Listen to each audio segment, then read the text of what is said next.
আমরা একটু গভীরে গিয়ে আলাপ করব। আসেন আল্লাহর নামে শুরু করি। ইরান যুদ্ধ আমেরিকার জন্য মরণ ফাঁদ। আমেরিকা এই যুদ্ধে অবধারিতভাবে পরাস্ত হবে, এতে কোনো সন্দেহ নেই। আজ এই নিবেদনে আপনাদের সামনে তুলে ধরব কেন, কিভাবে আমেরিকা পরাস্ত হবে ইরানের কাছে। আমেরিকার বর্তমান যে হারির হাল, আমেরিকার বর্তমান আর্থিক যে দুরবস্থা, সেখান থেকে দীর্ঘকালীন ইরানের সঙ্গে যুদ্ধে লড়ার ফলে আমেরিকার সামরিক এবং অর্থনৈতিক দুই দিক থেকেই নিদারুণ পরাজয় হবে। ইরান যদিও আমেরিকার সমকক্ষ নয় সামরিক এবং অর্থনৈতিক দিক থেকে, তবুও এই যুদ্ধে সত্যের বলে এবং আত্মত্যাগের শক্তির বলে ইরান আমেরিকাকে পরাস্ত করেই ছাড়বে। চলুন কেবলমাত্র আবেগ নয়, তথ্য ভিত্তিক, পরিসংখ্যান ভিত্তিক আজকের এই নিবেদনে আপনাদের সামনে আমরা তুলে ধরার চেষ্টা করব ঠিক কিভাবে ইরানের হাতে আমেরিকা পরাস্ত হতে যাচ্ছে। প্রথমত আমরা জানি ইরান পৃথিবীর সেই দেশ যে ড্রোন টেকনোলজিতে অদ্বিতীয়।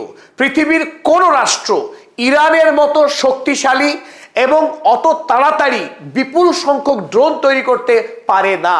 ইরান অন্তত এই ক্ষেত্রে আমেরিকার থেকে 100 গুণ এগিয়ে আছে, এতে কোনো সন্দেহ নেই। আর এই ড্রোন, যেটি আমেরিকার ভারী ভারী অস্ত্রের তুলনায় অনেকখানি দুর্বল অস্ত্র, তবু এই ড্রোনের শক্তিতেই ইরান এই যুদ্ধে জয়ী হতে চলেছে। এটা পদাতিকের দাবি নয়, সারা পৃথিবীর যারা বাঘা বাঘা যুদ্ধ বিশেষজ্ঞ তারাই দাবি করছেন ইরানের তৈরি ড্রোন আমেরিকার মরণ ফাঁদ। চলুন প্রথমেই আমরা মানি কন্ট্রোল ম্যাগাজিন এই বিষয়ে কি লিখেছেন দেখে নিই। মানি কন্ট্রোল বলছে যে chief Iranian drones R becoming a serious problem for US air defence. আমেরিকার যে এয়ার ডিফেন্স সিস্টেম, সেই এয়ার ডিফেন্সের জন্য ইরানের তৈরি এই শাহী ড্রোন অত্যন্ত বিপজ্জনক হতে চলেছে। কারণ বোঝার জন্য আমাদের দরকার এয়ার ডিফেন্স সিস্টেম অর্থাৎ ইন্টারসেপশন ঠিক কিভাবে কাজ করে। মধ্যপ্রাচ্যে আমেরিকার যে 27টি মার্কিন সেনাঘাঁটি রয়েছে, সেই সৈন্যবাহিনী এবং আমেরিকার যে বিপুল টাকার যে সম্পদ অস্ত্রশস্ত্র রয়েছে, তাকে কিভাবে রক্ষা করে আমেরিকা, সেই ইন্টারসেপশন সিস্টেম আমাদের একটু জেনে নেওয়া দরকার। আমেরিকা গোটা মধ্যপ্রাচ্য তথা পৃথিবী জুড়ে তার যতগুলো সামরিক সেনা ছাউনি রয়েছে, তাকে বাঁচানোর জন্য, যাতে বহিঃশত্রু কোনো আচমকা মিসাইল কিংবা ড্রোন দিয়ে হামলা করে সমস্ত সেনাবাহিনীকে মেরে না ফেলে, সেই বিপদ থেকে বাঁচাবার জন্য তারা একটা ইন্টারসেপশন সিস্টেমকে ব্যবহার করে, যার পোশাকি নাম থার্ড এবং প্যাট্রিয়ট। ইসরায়েলেরও এইরকম 3 ধরনের এয়ার ডিফেন্স সিস্টেম রয়েছে। আপনারা জানেন, নাম ইতিমধ্যে শুনেছেন, আয়রন ডোম, অ্যারো 3, ডেভিড স্লিং। এরা কিভাবে কাজ করে চলুন এবার বুঝে নিই। ধরুন ইরানের এই শাহী ড্রোন আমেরিকাকে লক্ষ্য করে, ডোনাল্ড ট্রাম্পকে লক্ষ্য করেই আয়াতুল্লাহ মুস্তফা খামেনি এই শাহী ড্রোন ছুড়ে দিলেন। এখন ডোনাল্ড ট্রাম্পকে রক্ষা করবার জন্যে আমেরিকার যে সিস্টেম রয়েছে প্যাট্রিয়ট সিস্টেম বা থার্ড, এই দিক থেকে সঙ্গে সঙ্গে একটি মিসাইলকে লঞ্চ করা হবে। যখন এদিক থেকে শাহী ড্রোন তেড়ে আসবে, ঠিক এই দিক থেকে যে সিস্টেম রয়েছে সেই সিস্টেম থেকে অটোমেটিক একটি মিসাইল, শক্তিশালী মিসাইল আকাশের দিকে ধেয়ে যাবে এবং মধ্য আকাশে গিয়ে সরাসরি এখানে সংঘাত হবে। এই শাহী ড্রোনকে তখন আকাশেই ধ্বংস করে দেবে। এই আকাশে ধ্বংস করে দেওয়ার ফলে যদিও এই শাহী ড্রোন যদি সরাসরি আক্রমণ করতে পারত, তাহলে আমেরিকার যে সেনা ছাউনি সেখানে মারাত্মক ধ্বংস চালাতে পারত। যেহেতু আকাশেই ধ্বংস হয়ে গেল, সরাসরি কোনো সেনাবাহিনীর মৃত্যু হলো না, কিন্তু যে ড্রোন আকাশেই আঘাতপ্রাপ্ত হয়, বাধাপ্রাপ্ত হয়, সেই ড্রোনও কিন্তু আমেরিকার জন্য কম ক্ষতিকারক নয়, কম বিপজ্জনক নয়। যদিও এই ড্রোন সেনাবাহিনীকে খুন করতে ব্যর্থ হলো, কিন্তু আমেরিকার কোষাগারের টাকা, বিপুল অঙ্কের টাকাকে খুন করে তবেই মরবে, এই শহীদ হবে এই ড্রোন। এর নামেই শাহিদ, অর্থাৎ শাহাদাত বরণ করবে আমেরিকার কোষাগারের টাকাকে ধ্বংস করে। কি বিপুল পরিমাণের টাকা একটা শাহী ড্রোন আমেরিকার কোষাগার থেকে ধ্বংস করতে পারে, তা দেখলে চমকে যাবেন। আমেরিকা এই শাহী ড্রোনের ক্ষমতায় ঈর্ষান্বিত হয়ে একবার রিভার্স ইঞ্জিনিয়ারিং করার চেষ্টা করেছিল। তারা লুকাস নামের একটি ড্রোন এই ইরানকে নকল করে বানানোর চেষ্টা করেছিল। অবাক লাগলেও এটাই সত্যি যে আমেরিকাও ইরানের প্রযুক্তিকে চুরি করার চেষ্টা করে, কিন্তু সফলভাবে পারেনি। চলুন আমরা দেখে নিই ইরান এবং আমেরিকা এই যুদ্ধে কেন আমরা বলছি যে ইরান আমেরিকাকে পরাস্ত করেই ছাড়বে। কারণ তার শক্তি হলো এই শাহিদ ড্রোন, সস্তায় তৈরি দেশীয় প্রযুক্তিতে তৈরি এই শাহিদ ড্রোন।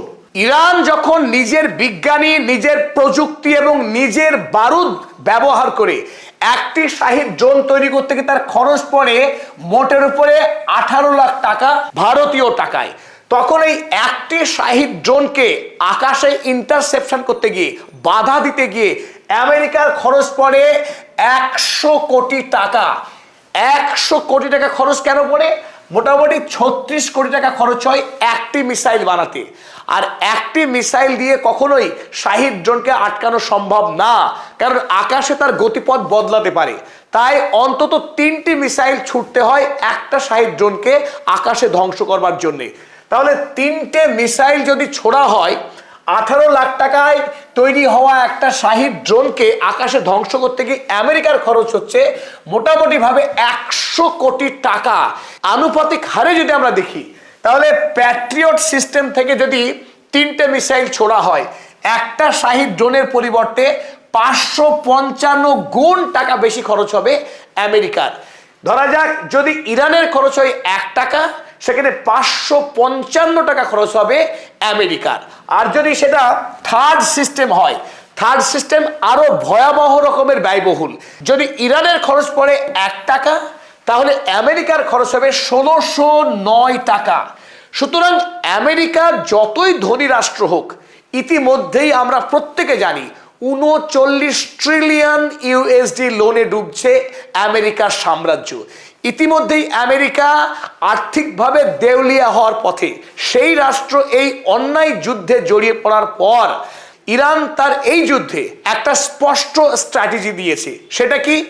এই সস্তায় তৈরি ড্রোন ব্যবহার করে আমেরিকার টাকা, আমেরিকার এয়ার ডিফেন্স সিস্টেমকে ঝাঁঝরা করে দেওয়া, তাকে ফুটো করে দেওয়া, যাতে করে দীর্ঘদিন ইরানের বিরুদ্ধে লড়াই করতে প্রলুব্ধ হয় আমেরিকা। আর সেই যুদ্ধ যদি চালাতে থাকে আমেরিকার, এখান থেকে আপনারা ইঙ্গিত করতে পারছেন যে কি পরিমাণ ব্যয়বহুল এই যুদ্ধে লড়া আমেরিকার জন্য। এই মুহূর্তে ইরানের হাতে এই শাহিদ ড্রোন অন্তত 80,000 ড্রোন রয়েছে মজুত। তার উপর প্রতি মাসে ইরান এই শাহিদ ড্রোন অন্তত 10,000 করে নতুন শাহিদ ড্রোন তৈরি করতে পারে। এটা ভাবার কোনো কারণ নেই যে শাহিদ ড্রোনের যেখানে তৈরি হয় যে কারখানা, সেই কারখানায় বোম মেরে আমেরিকা ধ্বংস করে দেবে। তার F-35 প্লেন অত্যন্ত শক্তিশালী উড়ে এসে পুরো কারখানায় নষ্ট করে দেবে ইরানকে। শুধু ইরান তৈরি করতে পারবে না, ব্যাপারটা তা নয়। কারণ মাটির গভীরে সুড়ঙ্গ কেটে ইরান একাধিক শহর বানিয়ে রেখেছে, এবং যে শহরগুলো একটা শহর থেকে অন্য শহর বহু কিলোমিটার জুড়ে প্রশস্ত। এমনকি ইরানের যে পার্বত্য অঞ্চল, সেই পার্বত্য অঞ্চলের মাটির গভীরেও একাধিক কারখানা রয়েছে। তাই আমেরিকার পক্ষে কোনো দিনই এই ড্রোন তৈরির কারখানাকে পুরোপুরি ধ্বংস করা সম্ভব না। ওদিকে দেখে নিই আমেরিকা প্রতি মাসে 60টি মিসাইল তৈরি করতে পারে। এখনো পর্যন্ত যুদ্ধকালীন সময় তার গতি বাড়তে পারে। আর এই ডেটাতে বিন্দুমাত্র ভুল নেই। আপনাদের জানে মনে হবে যে পদাতিক যে দাবি করছে সেই দাবি সত্য, তো আপনারা প্রত্যেকে চেক করবেন। আমরা হলফ করে বললাম এই মুহূর্তে আমেরিকা প্রতি মাসে সর্বোচ্চ 60টি করে মিসাইল তৈরি করতে পারে। অর্থাৎ কি, 20টা শাহিদ ড্রোনকে আটকাতে গেলেই আমেরিকার 60টি মিসাইল খরচ হয়ে যাবে। যেখানে ইরান 10,000 শাহিদ ড্রোন তৈরি করছে, সেখানে আমেরিকা তৈরি করছে মাত্র 60টি। একথা অনস্বীকার্য যে আমেরিকার এই 60টি মিসাইলের ব্যয় বহুগুণ বেশি, শক্তি বহুগুণ বেশি। কিন্তু 10,000 ড্রোন যদি প্রতি মাসে ইরান ছেড়ে দেয়, আমেরিকাকে লাগবে 30,000 মিসাইল লাগবে তাকে ধ্বংস করতে গেলে। সেই পরিমাণ মিসাইল আমেরিকার হাতে নেই। অতীতে যে মিসাইল তৈরি করে রেখেছিল তার অধিকাংশটাই ইউক্রেন যুদ্ধে ইসরায়েলকে যে গাজা যুদ্ধ চালালো এতদিন ধরে ইসরায়েল, সেই গাজা যুদ্ধে বিপুল পরিমাণে তার বোমা এবং মিসাইল খরচ হয়েছে আমেরিকার। তার ভাড়ারে অনেক অস্ত্র আছে সত্য, কিন্তু ইরান যে গতিতে তার দেশকে বাঁচানোর জন্য, শহীদ হওয়ার লক্ষ্যে, দেশের স্বাধীনতা বাঁচানোর লক্ষ্যে যেভাবে তৈরি করতে পারবে, আমেরিকা সেইভাবে তৈরি করার ক্ষমতা রাখে না। তাই আমেরিকার মধ্যপ্রাচ্যে থাকা যে এয়ার ডিফেন্স সিস্টেম যখন শেষের দিকে আসবে, তখনই আসল খেলা শুরু করবে ইরান। ইরান এখনো মূল যুদ্ধ শুরুই করেনি। এখন প্রাথমিকভাবে ড্রোন দিয়ে এবং কিছু মিড রেঞ্জের ব্যালিস্টিক মিসাইল ইতিপূর্বে ব্যবহার করেছে ইরান। ইতিমধ্যেই আমরা জানি যে কুয়েতে, ইউএইতে, কাতারে, বাহরাইনে প্রতিটা দেশে তার সামরিক সেনা ছাউনিকে বাঁচানোর জন্যে প্যাট্রিয়ট বা থার্ড সিস্টেমের যে মিসাইল সংখ্যা, সেই মিসাইল সংখ্যা কোথাও 4 দিন, কোথাও 6 দিন মাত্র অবশিষ্ট রয়েছে চালাবার মতো। ফলে ইতিমধ্যে আমরা জানি ইউক্রেন থেকে বিপুল পরিমাণে মিসাইল, এই এয়ার ডিফেন্স সিস্টেম তুলে আনা হয়েছে, রাশিয়া যাতে 2 থাপ্পড় মেরে ইউক্রেনকে দখল করতে পারে। ওদিকে দক্ষিণ কোরিয়া থেকে আমেরিকার যে এয়ার ডিফেন্স সিস্টেম ছিল, সেখান থেকেও তুলে আনা হয়েছে মধ্যপ্রাচ্যে আমেরিকার সৈন্যবাহিনীকে বাঁচানোর লক্ষ্য নিয়ে। তাই এই যে এয়ার ডিফেন্স সিস্টেম রয়েছে আমেরিকার, যখনই দুর্বল হবে তখন ইরান প্রচুর পরিমাণে হামলা শুরু করবে, আসল যুদ্ধ শুরু করবে। আর আসল যুদ্ধ শুরু হবে ইরানের হাতে থাকা সর্বকালের সর্বশ্রেষ্ঠ মিসাইল সম্ভার। আপনারা জানেন ফাতা-1 সুপারসনিক ব্যালিস্টিক মিসাইল, যে মিসাইলের গতি শব্দের গতির থেকে 13, 14, 15 গুণ পর্যন্ত গতি। এই মিসাইলকে প্রতিরোধ করা ইসরায়েল বা আমেরিকার কোনো ক্ষমতা নেই, পৃথিবীর কোনো প্রযুক্তি নেই যে ফাতা-1, ফাতা-2 এইরকম সুপারসনিক ব্যালিস্টিক মিসাইল যাকে প্রতিরোধ করা এবং এর ধ্বংস করার ক্ষমতা সীমাহীন। ইসরায়েল বা আমেরিকাকে এই সমস্ত মিসাইল যদি ইরান ধারাবাহিকভাবে নিক্ষেপ করা শুরু করে, পুরো ধ্বংস করে দেবে ইসরায়েলকে। এবং সর্বোপরি খোররাম শাহের 4, এই খোররাম শাহের 4 মিসাইলের কথা আমরা একাধিকবার বলেছি। কেন বলেছি? তার কারণ এই মিসাইল একটি অনন্য প্রযুক্তি রাখে।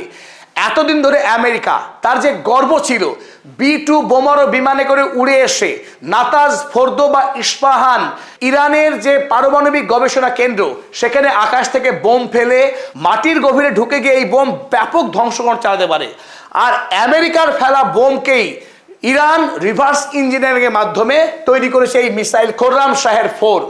মাটির তলে লুকিয়ে থাকা আন্তর্জাতিক যুদ্ধ অপরাধী বেঞ্জামিন নেতানিয়াহু কিংবা কুখ্যাত অপরাধী বেনজিভির, ইসরায়েলি মন্ত্রী, তারা যারা লুকিয়ে আছে মাটির গভীরে, সেই মাটির গভীরে এই মিসাইল ঢুকে গিয়ে ব্যাপক বিস্ফোরণ ঘটিয়ে অসংখ্য অপরাধীকে খুন করার ক্ষমতা রাখে এই খোররাম শাহের 4।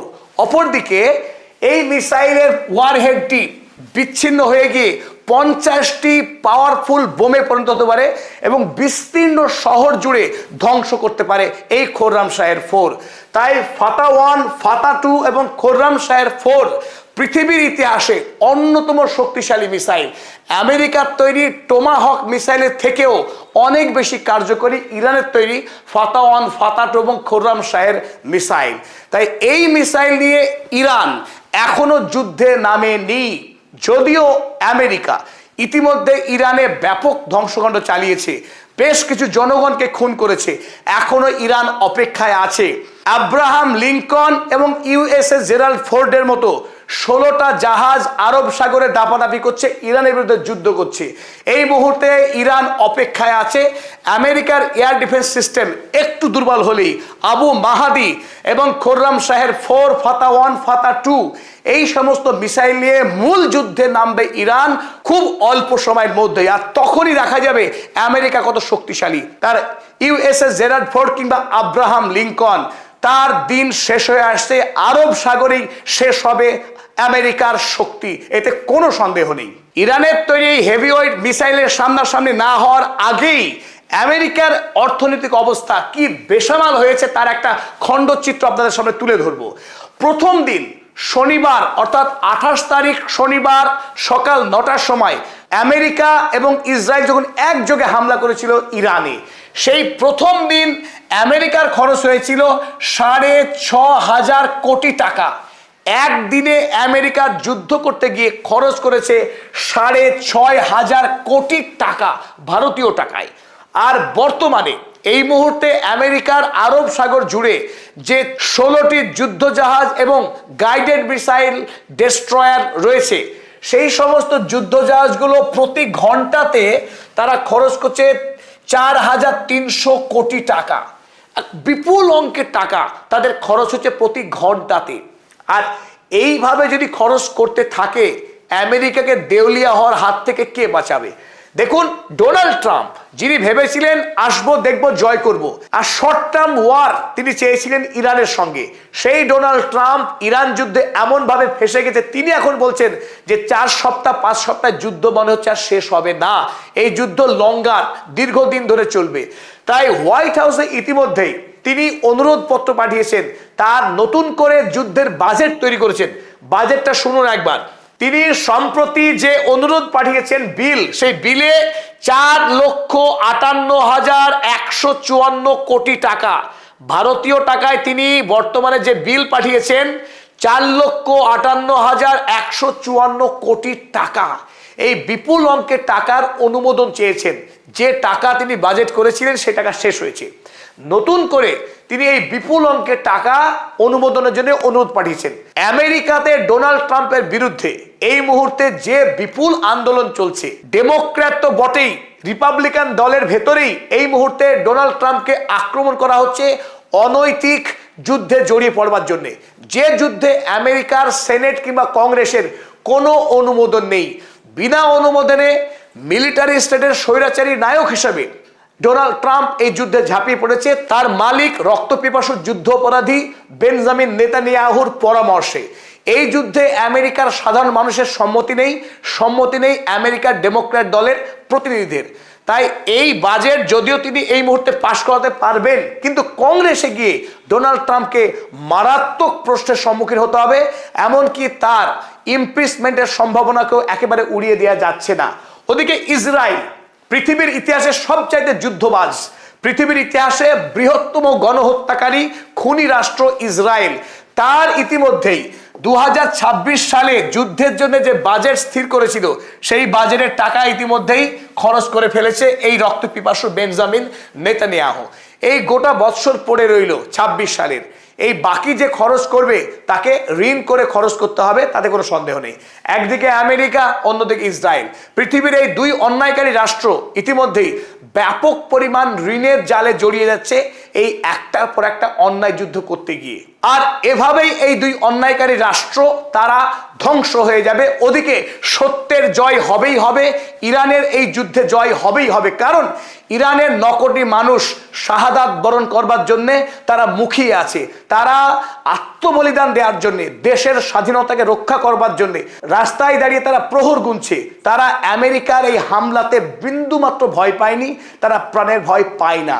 এই লড়াই করে আমেরিকাকে দেশ থেকে তাড়িয়েই ছাড়বে, যেভাবে তালিবান 20 বৎসর ধরে যুদ্ধ করেও আমেরিকার মতো সুপার পাওয়ারকে চোরের মতো তাড়িয়েছে দেশ থেকে। অপেক্ষায় রয়েছে আমরা, অপেক্ষায় রয়েছে গণতন্ত্রকামী পৃথিবী আমেরিকার পরাজয় দেখবার জন্যে। আপনি আমি প্রত্যেকে আমাদের এই নিবেদন ভালো লাগলে পদাতিককে সাবস্ক্রাইব করবেন। নিচে সাবস্ক্রাইব বাটনের পাশেই জয়েন বাটন আছে, ক্লিক করুন এবং আমাদের সঙ্গী হন, সঙ্গে থাকুন।